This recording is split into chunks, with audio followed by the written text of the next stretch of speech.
All right, hello everybody. Welcome into the next mini series here that we have on 3 Up 3 Down. Focal point here today, and in this next mini series in season 4 is on obstruction. And today we'll take a look mostly at type A obstruction for plays at the plate. So that's what we've got here on tap here for us today.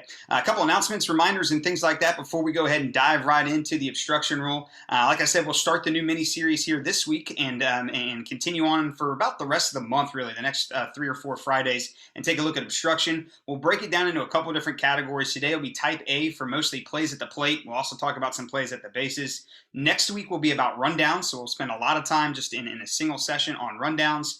There'll be some miscellaneous obstruction in type A that we'll clean up in the third week, and in the final week we'll finally get to type B. So that's kind of the outline generally here that we're looking for here in season 4 on this next mini series. Like I said, on obstruction, that'll take us the remaining parts of the month to go ahead and get through. A couple other things here that we got going on in the region. We're going to start to go ahead and release what we call a post-game feedback form. It'll be a Google Doc that we'll release out to everyone, and it's just really a way for us to kind of share some information with each other. What number one are you working on? Secondly, what was some of the feedback that you may have received on the diamond? What was some of the feedback that you may be giving to other people too? That way we're more in tune as a committee with what exactly you guys are going through on the front lines. So we were still in the process of putting that survey or that post-game meeting form together, but as games probably starting in a lot of leagues next week and the week after, and as we approach the May 1st date, I want to get that out to everyone, and again, just to provide us with a two-way street of feedback so that we know what you guys are going through, and that way whatever we do is more aligned to what exactly you need from us. So be on the lookout for that one. That should be emailed out probably sometime next week. And the last thing, many of you guys have already started to talk to me. You've either sent me messages or emails or text or whatever, which have been awesome, about which focal points you're working on. I think that's great. Proper use of eyes, chest to ball, taking the spotlight, and things like that have all been a very popular theme. So just continue to revisit those things. A lot of people listen back to those focal points as they're driving to games or as they're sitting and waiting for games. So just continue to be diligent and mindful of what exactly you're working on and how exactly you plan on getting better every single game and every single opportunity that you got there. So that's all announcements here that I've got here for us. Tom, if there's anything from the international side of things here or the headquarters, I'll let you go ahead and take the spotlight here. No, it's been a pretty calm week with the holiday and whatnot. We were closed on Monday, so we're playing a little bit of catch up. Still making plans for the tournament season, and that's pretty much where we are right now. That's good news. So tournament baseball is exciting to hear about, and obviously we got to do some things to get there first, both as fundamentals here for us, and then obviously as an organization too. So, well, without further ado then, everybody, let's go ahead and get started with our first day of obstruction. And here, before I go ahead and start to share my screen and go through the PowerPoint and stuff like that, I want to start very similarly to how we did with regards to interference. So if you remember, in the interference piece of things, we just started out and I generally asked a question like, what is interference? What does it look like? What do we have to have for interference? So I want to start there here, but rather turn the page then to obstruction. So obviously obstruction and type A obstruction is our focal point here today. Specifically on plays at the plate here is where we want to do the majority of our focus. So let's go ahead and think about obstruction here right now. Think about its definition, what you have to have for obstruction and things like that. And let's go ahead and fill up the chat here with what exactly we know about obstruction. What is it? What do we have to have? What does it look like? Okay, so let's go ahead and take a look then at obstruction. Go ahead and fill up the chat here with what exactly we know about obstruction.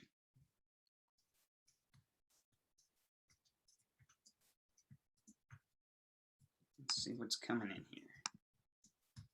DJ, I'll give it to you and Seth here to go ahead and read some of that stuff from the chat. I'm trying to get the PowerPoint all loaded up here. You're all good. First one, fielder hinders base runner without possession of the ball, defensive player impeding or hindering any runner with having the ball. I'm assuming that's supposed to be without having the ball. Impeding or hindrance of a runner by a fielder without possession of the ball. So yeah, that's Good. So I think you've right done a on really there. good job here of getting the basic definition for us. And I think one of the things that we just have to concentrate here on obstruction with regards to Little League is that our rule is a little bit different and I think much better and clearer here in this too. So a lot of us got this. A fielder, while not in possession of the ball, impedes the progress of the runner. And I thought we got that criteria pretty good. Now, just as we did with interference, a couple things here in terms of guiding principles to think about within the criteria of this rule from Rule 2.0. Okay, so we've got the criteria: a fielder who, while not in possession of the baseball, impedes the progress of any runner. Pretty black and white, pretty clear there. So a couple guiding principles to branch off of that idea.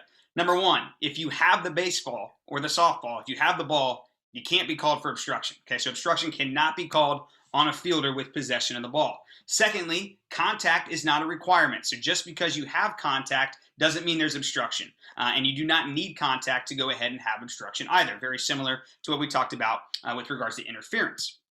Now, as we know, there are two different types of obstruction. We'll spend a lot of time today and over the next couple of weeks on type A. That's a play being made on the obstructed runner in which the ball is dead at that point. We'll talk a little bit more about that here today too. Type B, which is kind of towards the back end of the series, is no play being made on the runner. That will allow play to proceed. So important to note here the difference between when the ball is dead in type A, examples that we'll see today, and then type B, which we'll cover later on in the month once we get to that point. And I think one of the really key points here about obstruction when we see it is just to make sure that we know and ask ourselves who made the mistake. And I think that's going to be a huge clarifying factor as we take a look at a lot of the clips that we're going to get ready to go through here today, is who exactly goes ahead and makes the mistake. And what we mean by that specifically is reverting back to a concept that we discussed during interference, and that is the right to a base path. Remember, if it is a batted ball, the right to the base path belongs then to the fielder. However, if it is a thrown ball, the base path then belongs to the offense. And it's important to note here the back end of that without having to alter the path or the slide to the base. Okay, so just a couple guiding principles there to keep in mind as we look at the general definition of interference. Tom, anything else to add into that mix? No, that was fine. I have no problem with anything you said. Cool. So, like I said, the Little League obstruction rule is pretty specific, and I think what's important to note here about the Little League obstruction rule is that we don't have a clause. We do not have a clause in it that says anything about protecting a fielder in the process of fielding a thrown ball. So all we have here is very clear language: a fielder who, while not in possession of the ball, impedes the progress of the runner. And in this case, obstruction shall be called on a defensive player who blocks off a baseline, home plate from a base runner while not in possession of the ball. So very simply, if you don't have the baseball or you don't have the softball, you cannot be in the way. You cannot alter the path of the runner. It is that clear. And again, there is no provision that allows the fielder to be in a spot or say that he has to be there to field a thrown ball. Remember, the right of the base path with the thrown ball belongs to the runner. And this is why I think it's important to point out our obstruction rule here in Little League, very different and a lot more clear than some other interpretations may be there. Let's take a look at what exactly the rim tells us a little bit about this. If the defense does not have the ball and impedes the progress of the runner, obstruction shall be called. It's literally that simple. It makes no difference if the defense is fielding a thrown ball or waiting for the throw. If the defense does not have the ball in his or her possession, it is obstruction if they impede the progress of any runner. I think that's clear for us to see. And as we take a look at clips, that second point from the rim is important for us to note. Again, there is no protection in our rule that allows a fielder to be in a spot to field a thrown ball. If he's in that spot or she is in that spot and impedes the progress of runner without the ball, we have obstruction. It's literally that clear. And we'll see some clips here to see that. Again, make sure that we understand here when runners are entitled to the base. Okay, this is a thrown ball, so the runner is entitled to the base or the plate without having to alter their path to slide or achieve the base. This means that they don't have to deviate and they shouldn't have to slow down. And again, if the fielder blocks any part of the base without possession of the ball and the runner is hindered in any way in your judgment by force to slide, alter his path, slow down, whatever the case may be, the runner is obstructed and the obstruction then shall be called. Okay, so those are some important things for us to see, and again, think about conceptually and through principles as we get ready to go ahead and look at a few different clips. Now, enforcing the type A obstruction, very simple here. When it occurs, all we're going to do is point, that's obstruction. Remember, on type A, the ball becomes dead. So again, the spotlight theme comes up, very important for us to see. Type A obstruction means the ball is dead, so all we're going to do here is point and say that's obstruction. We're going to take our time and then take the spotlight, we'll call time. Right when we point obstruction, our eyes should go to the rest of the field, because as you see here, if we have other subsequent base runners, we're going to have to figure out where exactly to place them. So when the obstruction occurs, we're going to point and say that's obstruction. It can be either with the right or the left hand. So we're going to point and say that's obstruction. Our eyes are going to go to the field. We're going to take the spotlight, call time, say that's obstruction. We're going to score the run or whatever the case may be, and then we're going to place any subsequent base runners. So again, just as we talked about in interference, take your time. That's obstruction, time, take the spotlight, and then make sure we get our eyes up when we have the obstruction. That way we can make the right base awards. Now, in terms of awarding runners, the obstructed runner, where we call the obstruction, that runner has to be awarded at least one base beyond the base that was last legally touched. So this is in type A. Okay, so type A obstruction, we've got to advance the runner at least one base beyond the obstruction. And as we see here, and as I mentioned, once we call obstructions and see it, we call obstruction, and then we've got to get our eyes up before we take the spotlight, because any preceding runners there, we've got to figure out how to place and whatnot as well. Okay, so just a couple things mechanically to make sure we know as we enforce obstruction. Any questions, any comments, anything like that here so far, DJ or Seth, in the chat? Anything to add here so far? Yeah, there's nothing in the chat. I know you hammered it home, but the importance of understanding where our players, our coaches, our parents are going to be seeing this happen, and that's at the MLB level.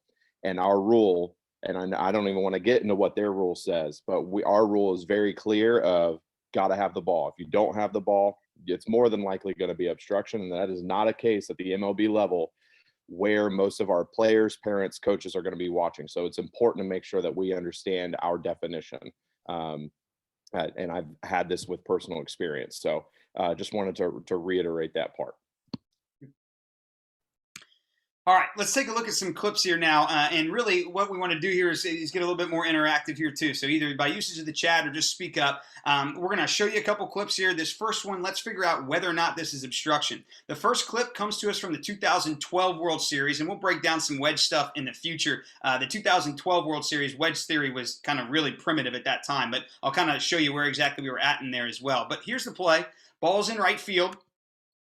Home plate umpire is Chet Cooper from Ohio District 2, just outside of Youngstown. He is a biology professor at Youngstown State. But nonetheless, he gets the bat out of the way as you see him here, and then he starts to work back to point of plate. So a pretty good little mechanic here for us. Now, the one thing I will say about our plate mechanics for obstruction is if we're using wedge theory, because wedge theory cues off the fielder receiving the throw, we are more likely to be able to get the obstruction call right. Okay, so let's take a look here at the play, let it unfold, and let's determine whether or not this is obstruction. So I'll go ahead and let it roll.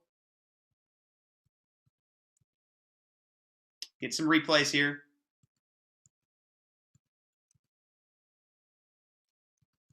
One more here. What are we thinking?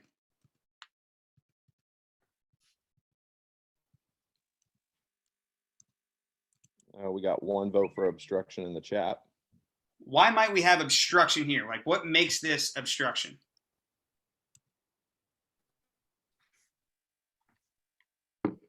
What criteria of the rule do we use here to basically say we have obstruction right here? Well, he's definitely impeded the progress of the runner without possession of the ball. You got it. Okay, so he is there. Okay, he is there before the ball. I'm sorry, the fielder is there before he has possession of the ball. So as we see, contact will be made. I'll pause it here once we get there. Here's contact, and obviously the glove is still open. Then he receives the ball. So by our rule, as you see here, here's your contact. Ball's not there. There's no access to the plate whatsoever here as well. The runner has to slide or make contact or whatever it is. This is obstruction. So again, we point and say that's obstruction. Time, take the spotlight, see where your runners are at. You're going to score this run and then place any other runners wherever you feel that they need to go had there been no obstruction. One thing you can see on this, or at least it appears to me, Stu, is that The runner begins to slide, but realizes he cannot slide because the catcher's in his way. Absolutely. Great point. Yep, great point. Great call here by our plate umpire. He points that's obstruction, scores the run, and then moves him over. Let's take a look at the next clip here. A little bit more, not as clear cut, but an interesting one here to debate nonetheless. So ball's popped up into right field. Two fielders converging, so U1 is out in our 4-umpire system. And then it becomes a little bit of a rodeo. So ball gets away. We get one runner to score. Coach is waving on the next runner here. And as we see, here's the play at the plate. So I'll go ahead and slow it down frame by frame. And we'll take a look at a replay angle, a couple replays here. So there's the first runner that scores. And now let's take a look at the actions of our catcher.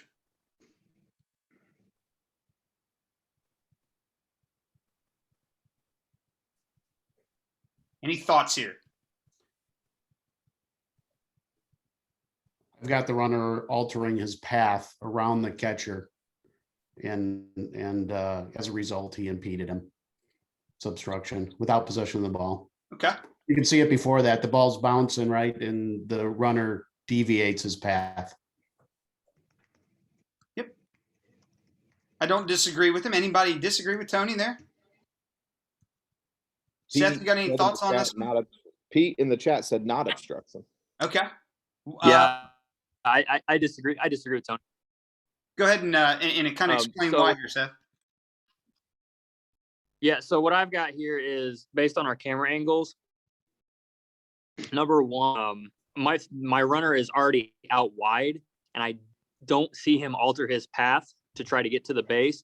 And then also at the same time, remember, Stu brought this up in our discussions, is that alter path can also mean slow down. And I also don't have the runner slowing down here in order to try to avoid contact. So for me, I've got nothing on this play. Had the fielder or the runner been coming in more straight, like the previous runner comes in, I could definitely have it. But the fact that he's already out wide in the green of the turf here, it doesn't alter to me. I've got nothing. Yeah, I'm with Tony though. I think that he was blocking the path to home plate. I think if you watch this angle, you could see him turn away. Yeah, I right, rather than going straight at, he takes that one step with his left foot a little bit further right. It's close. I definitely see that. Here's what I will say, and I'm glad that both sides have been made up, because I don't think either one of you are wrong in your explanation, because again, whether or not the runner is impeded is upon the judgment of the umpire. So your perspective is different. And I think, Tony, you did a really good job talking about how he had to go around. Well, when you're in that argument with the coach and you talk about that, you are literally saying that the position of the fielder without possession of the ball forced the alteration of that path. It's important that we highlight that, because that is the criteria of the rule. And if we're using the criteria of the rule to explain our decision to the coach, then we're valid. Same is true with Seth. And he basically said he felt that he was not slowed down and his path to the plate was not altered because of his already wide approach. Again, both answers are essentially correct, because obstruction here, in terms of being impeded, that impedance, I guess you could say, is all within the umpire's judgment. So I think both sides of the argument here are definitely valid. I'm not going to sit here and say, yes, this was obstruction, or no, it was not. But what I am going to tell you is that when you provide information to the coach and you're using those eyes properly, what we need to determine in all this is whether or not the runner was obstructed by the position of the fielder without the ball. If your answer is yes, then very easily you've got obstruction. If your answer is no, then you do not, and you let it play on. Tom, anything else to add there? I want to go back here and take a look at the job that our plate umpire does just with executing the mechanics of wedge theory, because again, I think it's important to highlight the fact that for us to get obstruction correctly, wedge theory is a huge piece of that, because we adjust and move with the fielder. So we're cueing off the fielder, which means that we'll probably be more likely to get obstruction calls right. So good job here by the plate umpire. The ball's in the air, and we can see he doesn't take any steps back. He's already stepping or maintaining his stance from where he stepped up at. Okay. Now, as the play unfolds, he's going to hold on to point of plate. We kind of lose that idea here, but we'll eventually pick it back up in the replay. So ball gets kicked around, obviously, in this play, and then let's refocus back on the work of our plate umpire to execute the three fundamentals of wedge positioning. Number one, start closer, 5 to 7 feet. As we see, that's exactly where our umpire's at. He's within that target distance of 5 to 7 feet. Secondly, move with the fielder. As you see, the fielder is up the third base line. We should backpack the catcher and stay on the plate side hip of the catcher. Umpire is right there, literally backpacked right onto the catcher. And then lastly, stay in the window. Keep your head and eyes in between the runner and the fielder. And as you see this tag develop on the back side, the umpire continues to move or step into the wedge. Use those quiet steps to, as we talk about, then stay in the window. Here's a great look. He started point of plate. First runner goes across. Now watch what this umpire had to do. So this first runner scores, and now he's got to fight for position. So he gets in between that runner who had just scored and now gets a better spot here for us. Now, could he have been too close? You could probably argue that. But again, if he stays back, now he's got to fight and try and see through the runner who just scored. So I think his proximity to the play here was more dictated by the fact that the first runner didn't get the heck out of the way than it was him not executing wedge theory correctly. Okay, so he does the wedge really well. And then as we see here, he continues to move and turn with the play into the wedge, continues to stay into that window. Good job here by the plate umpire. And I think this one actually went to replay. We upheld this decision because there was the tag right before he hit the base. And as a result, then, good proper use of eyes, good footwork there. Any other comments there? Hey, something to note on. Yeah, just something to note on fighting for position, guys. And this comes with, obviously recognizing level of play too. But when you're trying to fight for position, you can tell those guys, hey, I need to be here. I need to be here, and get them out of, try to get them out of the way. Because again, with the incoming plate, you're positioning than trying to potentially, work around and get, your view obstructed by, a potential player in the way. I did this last night when I was working the game. I just, hey guys, I need to be here. And, they moved. So something to keep in your back pocket. Yeah, absolutely. Next play here to take a look at. So let's go back to our principles of obstruction. A fielder who, while not in possession of the baseball, impedes the progress of any runner. So here's the throw from right field into the plate. Catcher is there. Now we have a play. Do we have obstruction on this one? Let me get back there. So here it is, playing right field. Let's see. Do we have obstruction? Catcher's there.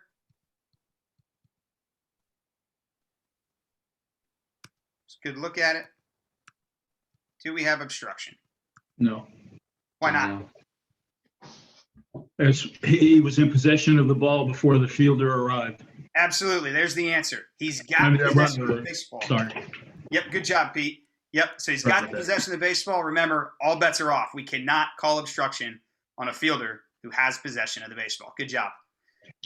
And I think it's a very easy one for us to get. But again, to make sure that we understand our rule here in Little League, it's real important to note here that if you have the ball, you can block it. If you don't have the ball, you can't block it. It's literally that simple. So that's kind of why we threw in some of these more easy clips here that we'll kind of get to see. Here's our next play. Same deal. Do we have obstruction? Yes or no? So here we go. We get a ball out to the fence. Probably not a great decision to rotate on this play, but nonetheless, U1 gets to come in and make a call at the plate here. Obstruction, yes or no? No. Why not, Pete? Same reason. Yeah, Yep. it's possession of the ball. You got it, okay? Good job here of executing wedge fundamentals, especially in rotation in this 4-umpire system. U1 works back down to point of plate, adjusts with the fielder up the line. You see him do this one, okay? So he moves with the fielder. And then lastly, he stays in the window, keeps his head and eyes in between the runner and the fielder. Great use of eyes here. Sees the baseball, and then makes a call. Really good fundamentals there by that umpire. Another example here, this play is going to be at third base. Let's see if we've got obstruction, yes or no. So ground ball, plays it. Runner safe at first, out at first. Great play. And then we have subsequent action back into third. Obstruction, yes or no here? No. Great look here at this one. Chris, you say no. Why not? Well, it looked like he had the ball. He had balls there before him. Yep. So. You got it. Good look at this one here. Even though he's in the baseline, and obviously the runner has the right to the baseline. We'll see it come back here to us. Take a look at this runner. He does not slow down. He is not impeded by any stretch of the imagination. Great job here, okay? as an aside, let me go back to this one. Let's watch the work of our third base umpire, Kelly Dine from Ohio District 3. Does a great job of wedge positioning here. She works a mechanic known as point of base. I'll get it back here right to us. So as you see, she works down back towards the point of base. This gets her then in between the base and the third base coach's box. That's where we want to make sure we stay. That way we're not competing for viewing angle with the third base coach. So we want to make sure we get in front of this third base coach. And then we're going to cue off the fielder, okay? So same principles here. So we work point of base. That's our starting point, just as we work point of plate. And then we're going to adjust with the fielder. Fielder's out in front of the base, so we could probably go out a little bit further too. And as you see, Kelly's head and eyes right there are in between the window. She stays in the window there between the runner and the fielder. Good job there. Good call here of no call with regards to obstruction, just a normal out call. Again, because the fielder had the ball. Again, I know that these clips, these last three ones have basically had fielder with the ball. And I think it's important to note, if the fielder has the ball, they can block the base. But if they do not have the ball, at no point can they block the base here. And if they do so without possession of the ball and it impedes the runner, we then have obstruction in type A. Last clip here is coming up to us. This one's a little bit fuzzy here, a little bit hairy here in terms of what happened. So we get back to thinking here as this one goes on. All right, so ball up the box. Here comes the play at the plate. I'll slow it down here. A little bit of contact right there with our runner and our catcher. Ball bounces away. I'll rewind it here for us. Do we have obstruction on this one? I'll let the replays kind of come back here too. So continue to look at it.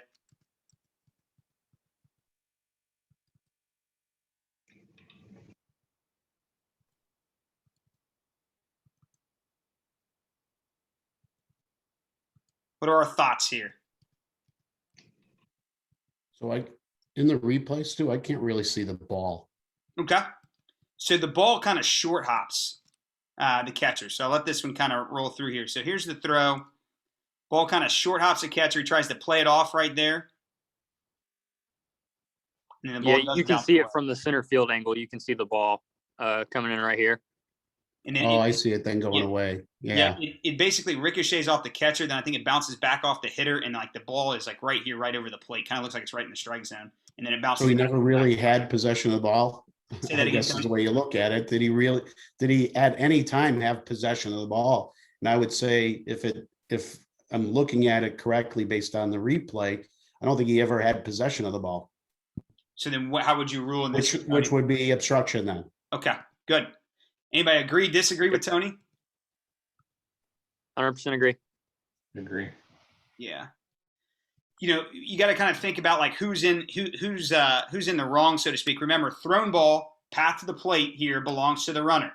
So if we do not have possession of the baseball and there's some contact here, no possession of the baseball will have obstruction on this case. Now, again, important to note here, there is nothing in our rule set that says that the fielder is protected as he's receiving a throw. The fielder is only protected on a batted ball. Okay, so this is a throw, so he has to not impede the runner here with regards to obstruction. So the home plate umpire here does a good job, does rule obstruction on this play, rules the runner safe. Now, as this one goes back through, I want to highlight a couple fundamentals here that are at play. So just in terms of U2, so let's kind of focus on U2. Matt, were you saying something? Go ahead. Do you know why the home plate umpire was pointing out the runner? No idea. No, I think he was probably trying to signal that was obstruction, and then just continued to go through. So I'm going to give him the benefit of the doubt, saying that he was signaling that was obstruction. Yeah, either that or he was saying, "Hey, he's scoring" or something like that. He was signaling that he was acknowledging that the runner touched home plate. Oh, okay, gotcha. All right, so a couple things here. Let's focus on U2 here, all right? Because one of our point of emphasis is chest to ball. And one of the things here that I want us to think about with chest to ball is like we should be thinking about snapshots. So like we should literally be able to like move our chest like we're a camera, like, all right, there's a snapshot, and we're going to take snapshots here coming in. Now, obviously, he's got the potential batter runner coming into second base who's going to advance on the throw to the plate. So there's a couple things here for us to make sure that we see, and that is to continue to work chest to ball. So if we take a look here, I think our plate umpire does a fantastic job here. He gets back into the wedge. He's on the base side hip. Could probably be a little bit closer, but I think he does a fantastic job here all around. So plate umpire, great fundamentals, starts point of plate, adjusts with the fielder, and then lastly uses his quiet steps to stay in the window. But take a look here at U2, okay? His back right now is where? To the play. And remember, chest to ball, snapshots, right? So as this play, as the ball goes through, remember, we're going to glance over our shoulders here to observe like touches, potential obstruction, and things like that. So we got to use our peripheral and head on a swivel here, but our chest has to be open to the ball. So this base umpire eventually kind of gets there, but as we see in this replay, take a look at U2 here. Take a look at our second base umpire. This play at the plate is occurring. And think about if you're in a 2-umpire system, what you may have to provide intel for, either in an argument or whatever else the case may be. So we've got to make sure that we are chest to ball here, all right? So that we continue to take snapshots and don't get so locked in on subsequent action here that we have to have. Remember, glance over your shoulders. We got to process information like touches, yes, like potential obstruction, potential interference. But chest to ball, take those snapshots here. We should see him turn with the baseball here as well. And then that would enable him to potentially get better position if we had like a throw that got cut off and came back to second base. So I think our plate umpire here does a fantastic job all around. Gets the obstruction call right, executes fundamentals of wedge really well. Just a key point here in terms of proper use of eyes and chest to ball to point out with you too. Hey, Stu. Yep, go ahead, Gary. I put a question in on chat. Go ahead. To kind of dispel a myth. A couple, 3 years ago when the rule was being overhauled for Little League, one of the points was in possession of the ball and waiting to make the tag. That never really materialized in the current write-up of the rule. And some people still hold the thought that you've got to be set and ready to make the tag. And that unnecessarily complicates the obstruction decision. Yeah, Gary, that's a great point. Again, very simple here. And Gary, that's a great segue here into my big takeaways here for us to go ahead and wrap things up. Like you said, if the fielder has the ball, he or she can block the base path. He doesn't have to, like you said, catch it and be ready to make that tag. So if you have the ball, if you have possession, you can block the base. If you don't have the ball, then you can't block the base. Very simple there. And then lastly, there is, as you said, Gary, here, great segue. No, in the act of receiving the throw here provision in Little League in our obstruction rule. Okay, so there's really no protection on the fielder unless he or she is in possession of the ball. Good point. What else here in obstruction here, or anything else that may be fuzzy or needs to be cleared back up here as we get ready to go ahead and call it back here to order, so to speak? Hey, Stu, I just want to go ahead. Nope. Forgive me, I've been distracted for most of this. Does Little League have a type A and type B obstruction? We do. Type A, yeah, play being made on the runner, and then type B we'll eventually get back to towards the end of the month. So, yeah, we'll look at type B examples later on in the month. Today was just straight up top. So that last video that you showed with the play being made on the runner with the obstruction would be type A. Yes. And the ball would be killed. Yes. Yep. So we're going to kill it there. Right. Yep. And then, like I said, on that play, a good one there, because you probably had like the batter runner almost to second base, get your eyes up, and then you can award accordingly. Remember, you're going to award base runners where they want to go, wherever you want to put them, had there been no obstruction. So that's your kind of guideline on subsequent runners. They go where you think they would have ended up had there been no obstruction. So, if that's first base, then you throw it back to first base. If it's second base, then you put them there. So that's why when we have obstruction, especially type A, that's obstruction. Get your eyes up, time, take the spotlight, score the run, and then probably place the runner wherever you think they should be. Yeah, all I was going to bring up, guys, is on that last clip when Stu was talking about chest to ball, remaining chest to ball allows us to passively officiate. And what I mean by that is we may not be actively in that specific play. So U2 in that instance is not actively in the play at home plate. But as Stu said, there could be pertinent information that U2 could provide. So we still have to passively officiate, and remaining chest to ball allows us to do that. Yeah, great point.